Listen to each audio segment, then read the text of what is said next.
अधिक मी बोलत नाही, परंतु जाताना आमच्या ऑडी गाडीचं सारथ्य हे एकनाथराव शिंदेंनी केलेलं होतं. बाजूला देवेंद्रजी बसले होते, माग मी बघत होतो बरोबर चाललंय का नाही ते. माझ्या जोडीला अनिल गायकवाड आणि मनीषाताई होत्या. त्यांना सांगता येत नव्हतं, पण हळूच माझ्या कानात सांगायचे, दादा असं केलं पाहिजे, तसं केलं पाहिजे. आणि जाताना गाडी व्यवस्थित गेली, तिथं थांबली. जाताना थोडंसं सुरुवात होती, त्याच्यामुळं कुठंही काही धोका न पत्करता त्याचं सारथ्य आमच्या एकनाथरावजींनी केलं. येताना ज्यांना मुख्यमंत्री पदाचा पहिला अनुभव आहे, आता दुसऱ्यांदा झालेत, ते गाडीवर बसले.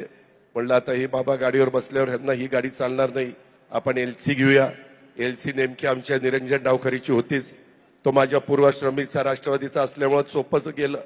त्याला सांगितलं चल रे गाडी दे, त्यानं लगेच गाडी दिली. त्याच्यात हे महाराज बसले गाडीवर की गाडी 100चा स्पीड घेतला, की नंतर पार 120च घेतला. मी अनिल गायकवाडांना म्हणलं 100चा आहे का 120चा? ते म्हणले टनेल येईपर्यंत 120 आहे, टनेल सुरू झाला की 100.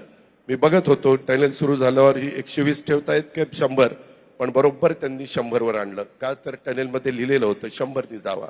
असं सगळ्या नियमाचं पालन करत अतिशय सुरक्षित आम्ही सगळे इथं पोहोचलेलो आहे.